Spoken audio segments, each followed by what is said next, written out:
ever gazed at the constellations in the sky and wondered, who are we? How were we born? Or have you ever questioned why humans appeared on this earth?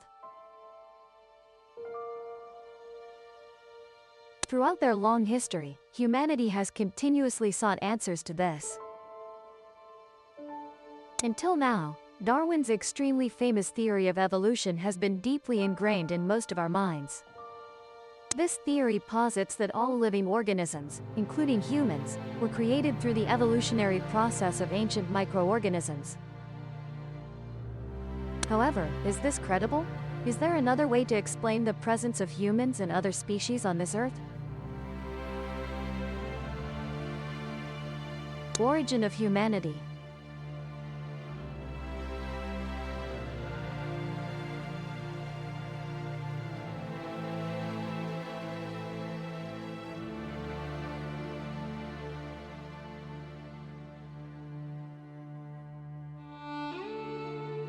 Dr. Ernst Jens, Nobel Prize winner in medicine and biology for his research on penicillin, once said, "I would rather believe in fairy tales than in the baseless conjectures of the theory of evolution. For many years I have said that speculations about the origin of life cannot lead to any useful result. Because even the simplest biological system is too complex to be understood by the primitive level of chemistry that scientists have used. When trying to explain the inexplicable that happened billions of years ago." According to a 2001 survey on the origin and development of humanity, 1,000 Americans were asked to choose the viewpoint closest to their own view on the origin of the human species. The results were surprisingly thought-provoking. 45% of respondents believed that God created present-day humanity 10,000 years ago.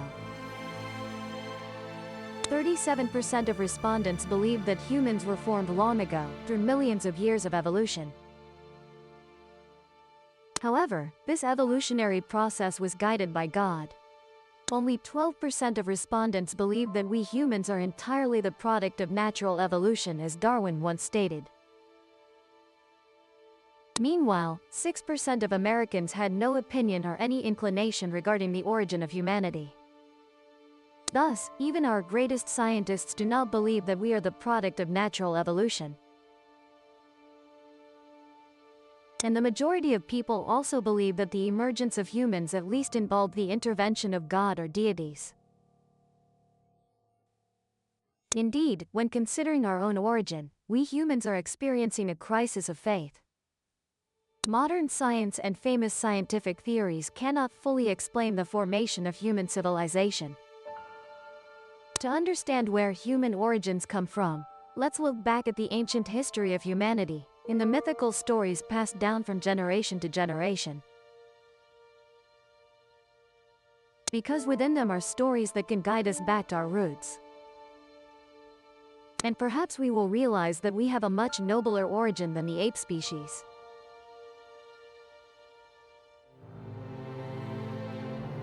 The first journey we will explore is the stories of Chinese civilization. Because this is the oldest surviving civilization. Furthermore, the Chinese people are very conscious of preserving historical cultural values for future generations. Stories passed down from generation to generation here have therefore undergone little change. According to the Pengu legend, from the primordial chaos, heaven and earth were a single realm of chaos, mixed together, indistinguishable. At that time, the planet was covered by an egg-shaped cloud. Everything in heaven and earth was chaotic. After hundreds of millions of years, the spiritual energy of heaven and earth accumulated and gradually evolved, forming a giant deity named Pengu. That deity slept inside the egg for 18,000 years. Suddenly one day, he awoke and stretched, causing the egg to break, and everything gradually scattered into the universe. The purer, lighter substances flew upward and formed the sky and heaven. The heavier, less pure substances settled downward, gradually forming the earth. From then on, heaven and earth became clearly distinct. Above were the stars, and below the earth were sounds and light shining clearly. However, Pangu worried that everything would return to chaos and darkness if heaven and earth merged again. Therefore, he decided to use his own body to keep them apart. For another 18,000 years, Pangu grew larger and larger, his head holding up the sky, his feet treading the earth. The giant of incomparable size. By this time, heaven and earth were 30,000 miles apart. At this point, Pangu's strength gradually exhausted, and he could no longer stand. His giant body fell to the ground. His left eye became the dazzling red sun, his right eye became the pure white moon, and his final breath became wind and clouds. His final voice became thunder. His hair and beard became the twinkling stars. His head and arms became the four poles of the earth in the high places. His blood became rivers, his veins became a vast sea, his muscles became fertile land. His skin and body hair became trees, plants, and flowers. His teeth and bones became precious gold, silver, copper, and iron. His sweat became rain and morning dew. From then on, the world began. That is how the universe and earth originated. This is a beautiful and peaceful place. Beings from other planets, both good and bad, began to enter and multiply here, making Earth their home. Therefore, Earth is also called the Pangu world to commemorate the great deity who had the merit of creating and opening up this world. After the primordial Pangu opened up the world, the goddess Nuwa and the deity roamed freely between heaven and earth. At that time, the earth already had mountains, rivers, and plants, various animals and birds, beasts living in the forests, and fish swimming in the waters. There were also countless diverse and vibrant animal species growing and developing. However, none of them were intelligent, lively, and versatile enough, as humans did not yet exist. One day, Nuwa felt the earth was too empty and silent, and she felt extremely lonely. She realized she needed to bring a fresh, lively, and joyful atmosphere to the earth. Nuwa thought Pangu's creation was not yet perfect. The wisdom of birds, beasts, and fish did not satisfy her. She needed to create a superior being, better than any life that had ever existed on Earth. Nuwa flew everywhere. One day, while following the Yellow River, she looked down and saw her beautiful reflection in the water. Suddenly overjoyed, Nuwa decided to act. She used the river mud to shape figures in her own beautiful image. These mud figures mostly resembled Nuwa, except she gave them legs to match their hands, instead of a dragon tail like hers. The first mud figures gradually took on lively forms. Then, Nuwa breathed a mortal breath into these small, beautiful figures. They were infused with vitality, becoming small beings that could stand upright, walk, speak, laugh, and were intelligent and clever. Humans.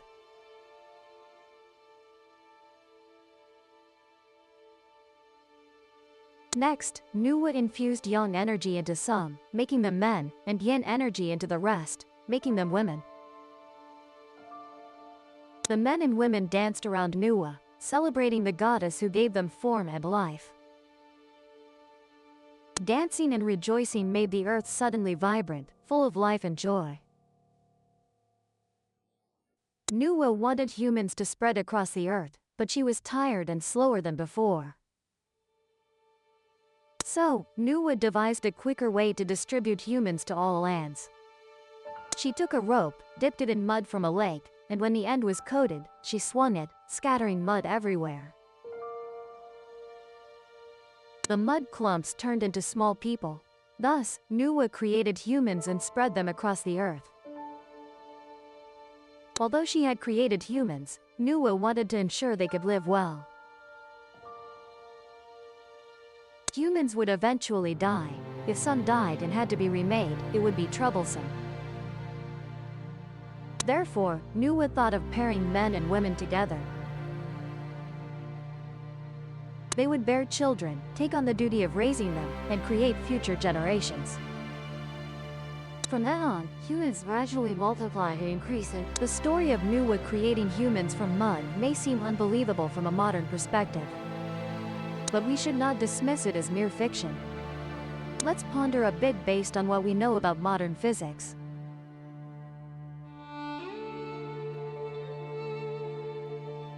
We, as beings in three-dimensional space, often wonder, do beings exist in higher dimensions?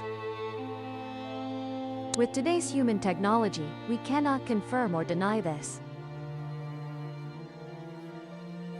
However, if beings in higher dimensions exist, to us, they would be omnipotent entities. They could move anywhere in our space-time and do things beyond our imagination. Could the gods and Buddhas from legends, like Nuwa and Pengu, be such beings from these dimensions? Now, with the development of modern science, more scientists believe in the existence of space-time tunnels. The most famous is the renowned Jewish scientist, considered the greatest of the 20th century, Albert Einstein. In his special and general theories of relativity, Einstein proposed that space and time are not separate but unified in space-time. In space-time, mass warps it, and this warping is the cause of gravity. Simply put, Einstein's view is that mass warps space-time, and his theory of relativity is the most robust in modern physics. Building on Einstein's theory, modern science introduced the concept of wormholes. For example, 2 points A and B are 20 centimeters apart on paper. If you curl the paper so A and B meet, then the distance from A to B becomes 0, and you can jump directly without time or space. This path from A to B is called a space-time tunnel or wormhole. Regarding space-time dimensions, our world is 3D space, including time and space-time, it's 4D. So, the question arises, do dimensions higher than the 4D we live in exist? Interestingly, the answer is yes. One of the most modern theories explaining the existence and motion of everything in the universe is string theory. String theory suggests our universe has at least 11 spatial dimensions, so many dimensions we cannot perceive exist. This may sound absurd, but string theory has succeeded in explaining nearly all physical phenomena in our world. The only reason string theory hasn't been widely publicized to the general public is that the equations of string theory have many sets of solutions. This means there are many different ways to create the universe, or there could be many different universes coexisting. Each universe satisfies a different set of solutions of string theory. Scientists are still puzzled and don't know which is truly the correct set of solutions for the universe we live in. Beings in lower space-time dimensions cannot know the existence of higher space and time because they are confined by the current space-time dimension they inhabit. Their thinking capacity is controlled by it, so they cannot access, perceive, or explain the forms of existence in higher space-time dimensions. But conversely, beings in higher space-time dimensions can enter or leave lower dimensional spaces. Let's take an example for better understanding. Suppose we place a leaf on a water surface in a three-dimensional space-time. The leaf will enter the two-dimensional space-time of the water surface. That is, in this two-dimensional space-time of the water surface, the leaf suddenly. Then, we in the three-dimensional space-time take the leaf away. In the two-dimensional space-time, the leaf suddenly disappears without leaving any trace. Imagine if the beings we consider as gods or immortals exist in higher space-time dimensions than us. It's understandable that we see them appear from nothing and suddenly vanish into nothing without any trace. In modern physics, similar phenomena have been recorded. When testing particle states in particle accelerators, people have often seen the appearance of a strange particle. They say it's a particle, but it can suddenly disappear without reason, or suddenly appear from nothing unpredictably. However, even though beings in higher spacetime can freely enter lower dimensional spacetime, they cannot enter completely but only partially. For example, the water surface is a two-dimensional spacetime. In three-dimensional spacetime, we place a hand vertically down onto the water surface. When the middle finger touches the water first, what appears in the two-dimensional spacetime of the water surface is only the cross-section of the middle finger, like a circle. When two fingers go into the water, what appears are two circles, the cross-sections of the two fingers, never able to show the shape of the entire hand.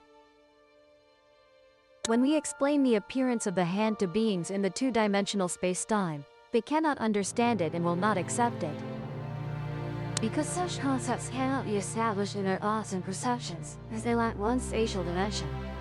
They think the hand in three-dimensional spacetime is a circle or several circles. This is like the blind men touching an elephant, thinking the elephant is a pillar or rope. This is correct at their level and spatial dimension because that's how it appears in this lower space. But in higher spatial dimensions, it's laughable. Similarly, the three-dimensional spacetime where we humans live is the outermost and lowest level of the spacetime system, just like under the round table of the gods. The gods say that our time and space are mud. Therefore, when they say using mud to create humans, it probably means using matter in our three-dimensional spacetime to create humans, not the mud we see in our spacetime. This must be a misunderstanding caused by the different connotations of different spacetime dimensions. The Bible says that God created humans from mud. According to Eastern legends, Noah created humans from mud. In ancient Greek mythology, Prometheus also used mud to create humans. The Kokus in India, the Maori in New Zealand, the Australians, the Byrons, the Sakarans in their myths and legends, all their gods created humans from mud. In the legends of almost all ancient peoples worldwide, their gods created humans from mud. Isn't this very strange? We say that ancient people had inconvenient transportation. All continents were separated by oceans, deserts, and high mountains, making travel and exchange impossible. Cultures were isolated from each other. If the gods using mud to create humans were just the imagination of ancient people, then that imagination should be random. If one people said humans grew from trees, another said humans were born from water, that might be acceptable. But here, in most ethnic and linguistic regions worldwide, the creation myths of humanity seem to originate from the same template. If it were the imagination of ancient people, how did they overcome the barriers of mountains, oceans, deserts, and distant continents, transcend ethnicity and language, to deceive their descendants worldwide in collusion? Who has the ability to plan this massive deception behind the scenes? The three-dimensional spacetime we live in and everything in it are composed of molecules. Therefore, our three-dimensional spacetime is also called molecular spacetime. The deity said that humans were created from clay. Does this mean that humans were formed from the substances and molecules in our three-dimensional space? Our space lies beneath the deity's feet. In the language and concepts of the deity in a higher dimension, is everything in our world considered as clay? Ancient stories are often dismissed by modern humans as mythical fiction. But perhaps it is we who are lost, denying our own origins. Are we humans repeating the mistakes of races that once dominated Earth, like the lonely Atlanteans? A notable fact: different civilizations tell similar stories about humanity's distant past. Many events are attributed to the gods, such as the Great Flood that submerged those who dared to challenge the deities. Is it all just a random coincidence? We don't think so. In the next episode, let's explore Adam and Eve, who are considered the ancestors of modern humans. Let's revisit the early pages of our species.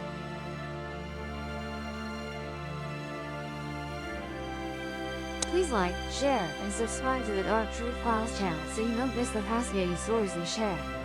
Now, goodbye for now and see you next time. Subscribe to the Guy and Migo channel so you don't miss exciting videos.